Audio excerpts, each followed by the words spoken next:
ஓம் சாய்ராம். என் அன்பு குழந்தையே, இறுதி கட்டம் இது. உடனே என் கைகளை தொடு. மிகப்பெரிய இன்ப அதிர்ச்சி உன்னை தேடி வரும். தவறவிடாதே. ஆம் செல்லமே, என் செல்ல பிள்ளை, நீ என்ன நினைக்கிறாய் என்று எனக்கு நன்றாக தெரியும். அதைத்தான் கண்டிப்பாக நான் தருவேன். பிறகு வா, உன்னுடைய துன்பங்கள் தொலையும், விருப்பங்கள் நிறைவேறும். உன் பிரார்த்தனையே வீண் போகவில்லை என் செல்லமே. உன் பிரார்த்தனைகளை எல்லாம் உன் சாயப்பா பழிக்க வைக்கப் போகிறேன். இதோ தாளிடப்பட்ட கதவுகள் என் நுழைவை தடுத்துவிட முடியாது. நான் உன்னை அங்கு உனக்காக காத்துக்கொண்டு அங்கு அமர்ந்து உள்ளேன். நீ எங்கு இருப்பினும் என்னை நினைத்துக்கொள். உன்னை எத்தனையோ பேர் வீழ்த்தி பார்க்க ஆசைப்பட்டார்கள். உன்னை இழிவாக ஆசைப்பட்டவர்கள் முடியவில்லை. அவர்களால் உனக்கு ஆபத்து உண்டாக்க நினைத்தார்கள், அதுவும் முடியவில்லை. இதற்கெல்லாம் என்ன காரணம் தெரியுமா? உன் கர்ம பலன்கள் தான் காரணம். புரிகிறதா என் செல்லமே? நான் உன்னுடனே இருப்பதை மறந்து இது போன்ற செயல்களில் ஈடுபட முயற்சி செய்கிறார்கள். எனது அனுமதியின்றி உன்னை தொட முடியுமா? இவற்றையெல்லாம் யார்தான் செய்கிறார்கள், என்ன காரணம் என்றுதான் கேட்கிறாய். இதோ உன்னை சுற்றி உள்ளவர்கள்தான். உன்னை சுற்றி நல்லவர்களை தவிர மற்றவர்களுக்கு நீ இடம் கொடுத்திருக்கிறாய். உனக்கு உன் மீது நம்பிக்கை இல்லை. முதலில் நீ உன்னை மாற்றிக்கொள். அவர்கள்தான் உன் மீது பல பழிகளை போட்டு உன்னை படுகுழியில் தள்ள காத்திருக்கிறார்கள். ஆம் செல்லமே, அவர்களிடமிருந்து நீ சற்று விலகியிரு. உனக்கானதை உன் சாயப்பா வழி நடத்தி சொல்ல நான் இருக்கிறேன். உன்னை அலட்சியமாக நினைப்பவர்களை விட்டு துணிந்து விலகு. உன்னை பொக்கிஷமாக நினைப்பவர்கள் இருப்பார்கள். அவர்களுடன் பயணிக்க தொடங்கு. வாழ்க்கை நலம் பெறும். அதனால் கேட்காமல் கொடுக்கப்படும் எதற்குமே மதிப்பு குறைவுதான். இருக்கும் இடத்தில் இருந்தால் மட்டுமே அனைத்திற்கும் மதிப்பு. அதன் இடத்தை விட்டு கொஞ்சம் நகர்ந்தாலும் அதற்கு மதிப்பு என்பது நிச்சயமாக இருக்காது. உன் நேரத்தை வீணாக்காதே.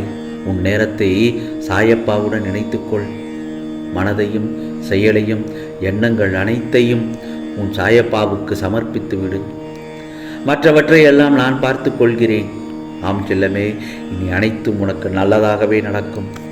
இதோ சொல்ல முடியாத சோகங்களும், வெல்ல முடியாத வாதங்களும், பேச முடியாத வார்த்தைகளும், இழக்க விரும்பாதவற்றை இழப்பதும் இவையெல்லாம் கொண்டதுதான் வாழ்க்கை. இந்த உலகமும் வாழ்க்கையும் சில காலம்தான். அதற்குள் இந்த வாழ்க்கையை சந்தோஷமாக வாழ்ந்துவிடு. உன் சாயப்பாவின் முன் அமர்ந்து சாயி சாயி என்று சொல்லும்போது உன் மனம் அமைதி அடைவதை உன்னால் உணர முடியும். உன் மலை போன்ற பிரச்சனைகள் எல்லாம் சிறு துகள் போல மாறும் என்ற நம்பிக்கை உன் மனதில் துளிரும் அந்த நேரத்தில். மேலும் சாயப்பா உன்னிடத்தில் ஏன் பயப்படுகின்றாய், நான் இருக்கிறேன் என்று சொல்வதை போல் உன்னால் நிச்சயம் உணர முடியும். நான் சொல்வதையெல்லாம் நிச்சயமாக உணர்வாய். இதை உன் வாழ்க்கையை வழிநடத்தி செல். புரிதல்கள் இல்லாத வாழ்க்கையில் புதையலே கிடைத்தாலும் பயனில்லை. மனதில் பட்டதை வெளிப்படையாக கூறுபவர்களிடம் இருந்து உறவுகள் சற்று விலகியே இருக்கின்றது. அடுத்தவர்களிடம் ஆறுதலை தேடுவதை விட உனக்கு நீயே சொல்லிக்கொள். சமாதானம் தன்னம்பிக்கையை கொடுக்கும். உனக்காக உன் சாயப்பா நான் இருக்கிறேன். உன் கஷ்டங்களை என்னிடம் கூறு. தேவையே இல்லாமல் அடுத்தவர்களிடம் கூறி உன் மனதை நீயே மேலும் காயப்படுத்தி கொள்ளாதே. தவறுகள் இழைப்பது மனிதனின் இயல்புதான். ஆனால் செய்த தவறினை பலமுறை சுட்டிக்காட்டி நோகடிப்பதுதான் மனித இயல்புக்கு அப்பாற்பட்டதாய் உள்ளது. நீ ஒருவரை வெறுப்பதற்கான காரணம் அவர் உன்னை காயப்படுத்தினார் என்பதாயும் உன்னுள் ஒன்றை கேட்டுக்கொள். நீ நேசிப்பவர் உன்னை காயப்படுத்தவில்லையா? உண்மையில் நீ யாரை வெறுக்கின்றாயோ அவரை விட நீ நேசிப்பவரை உன் மனதை அதிகம் காயப்படுத்துவார். ஆதலால் எவர் மீதும் குரோதம் கொள்ளாதே. அதுவே கர்மமாகிவிடும். பேசாதவர்களை பற்றி நினைப்பதை விட்டு அவர்களிடமிருந்து சற்று விலகியிரு. பேசாதவர்களை விட்டு பேசுபவர்களும் சந்தோஷமாக பேசி பழகு. அதுவே தேவையில்லாத மன அழுத்தங்களை குறைத்து விடும். அவர் ஏன் என்னிடம் பேசவில்லை என்று உன் மனதுக்குள்ளேயே போட்டு குழப்பி நீயும் குழம்பி பக்கத்தில் இருப்பவர்களையும் குழப்பி உன் மனதை ரணமாக்கி விடுவாய். எதையும் செய்வதறியாத நீ திகைக்கும் பட்சத்தில் ஒன்றை மட்டும் என்று மறவாதே, உன்னால் முடியும் என நினைத்து எடுத்து வைக்கும் ஒவ்வொரு அடியிலும் உன் சாயப்பா உன்னுடன் வழி எங்கும் வருவேன். சிரிக்க வைக்கும் திறமை உன்னிடம் இருந்தால் அதை எல்லா இடத்திலும் பயன்படுத்து. ஏனென்றால் சிரிப்பு ஒன்றே சிறந்த மருந்து. வேறு எவருடைய அசட்டு பேச்சுக்களுக்கும் இடம் கொடுத்து விடாதே. எந்த சூழ்நிலையிலும் தக்க சமயத்தில் உதவியவர்களை எப்போதாவது கூட உதாசீனப்படுத்தி விடாதே. நீ அந்த இடத்தில் இருந்தால் கலகலப்பாக இருக்க வேண்டும். உன்னை சுற்றி உள்ளவர்கள் உன்னை நீ பேசும் பேச்சுக்களை வைத்து அவர்கள் மகிழ்ச்சியுடன் இருக்க வேண்டும்.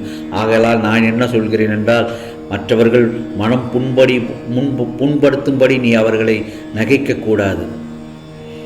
உன்னுடைய பேச்சு அவர்களை சிரிக்க வைக்க வேண்டும். அவர் மனம் குளிர்ந்து சிரித்தாலே அவர்களுடைய மனதில் உள்ள கஷ்டங்கள் எல்லாம் பறந்து போகும். அவர்களுடைய மனதில் உள்ள அழுத்தம் எல்லாம் போய்விடும். நீ நிம்மதியாக இருப்பாய். அந்த இடமே ஒரு நல்ல ஒரு வைப்ரேஷனாகத்தான் இருக்கும். எந்த சூழலிலும் தக்க உதவி செய்தவர்களை மறந்து விடாதே என்று சொல்கிறேன். அதேபோல் உதவி செய்தவர்களை ஏமாற்றி விடாதே. நாடகம் நிறைந்த நரிகள் வாழும் உலகம் இது. அதேபோல்தான் நல்லவர்கள் யார் கெட்டவர்கள் யார் என்று நிதானமாக யோசித்து செயல்படு. எடுத்தோம் கவிழ்த்தோம் என்று இருக்க வேண்டாம். நான் உன்னோடு இருக்கிறேன், பயப்படாதே. பலம் கொண்டு திடமான மனதோடு இரு. நான் உன்னை கைவிட்டு விட மாட்டேன், கலங்காதே. உன்னை ஒருபோதும் கைவிட மாட்டேன் உன் சாயப்பா. எது வந்தாலும் நீ கலங்கவே கூடாது. சோதனையை தருகிற நான் அதை தாங்கும் சக்தியையும் தப்பிக்கின்ற வழிகளும் உனக்கு உருவாக்கி அளிப்பேன். ஏனென்றால் உனக்கு பின்னால் இருப்பது நான். உன்னை ஒருபோதும் கைவிட மாட்டேன். ஆழமான மனதில் பாபா இருந்தாலும் அந்த ஆழத்தை உன்னால் கணிக்க முடியுமா? ஆனால் அவரை நம்பிவிட்டால் எல்லாம் நிச்சயமாக கிடைக்கும். எல்லாமே அவர் கொடுத்து விட்டார். உனக்கு எது நன்மையோ அதை மட்டும்தான் அவர் செய்வார். ஏனென்றால் உன் மீது அவருக்கு பாசம் அதிகம். என் செல்ல பிள்ளையின் மேல் எனக்கு பாசம் அதிகம்தானே. நீ எப்போதாவது யாருக்காவது பாவம் செய்தது உண்டா? அப்படி ஏதாவது உன்னை அறியாமல் செய்திருந்தால் நான் என்ன பரிகாரம் செய்ய வேண்டும்? சாயப்பா என்று நினைத்தாலே போதும். வேறு ஒன்றும் பெரிதாக செய்ய வேண்டாம். நன்றாக பசி எடுத்து உன்னிடம் உணவு என்று கேட்டால் அவர்களுக்கு வயிறார உணவு வாங்கி கொடு. அதாவது ஒரு 5 ஏழைகளுக்கு வயிறார உணவு பசிக்கின்ற நேரத்தில் அவர்களுக்கு பசியாற்றி விடு. நீ செய்த பாவங்கள் தீர்ந்துவிடும். கவலைப்படாதே, மகிழ்ச்சியோடு இரு. நீ அழுதது எல்லாம் போதும். உன் குழப்பத்திற்கு நல்ல பதில் கிடைத்து விட்டது என் செல்லமே. நல்லதே நடக்கும், நல்லதே நடக்கும். ஓம் சாய்ராம், ஓம் சாய்ராம். ராம்ஜி அருள் கிடைக்கட்டும்.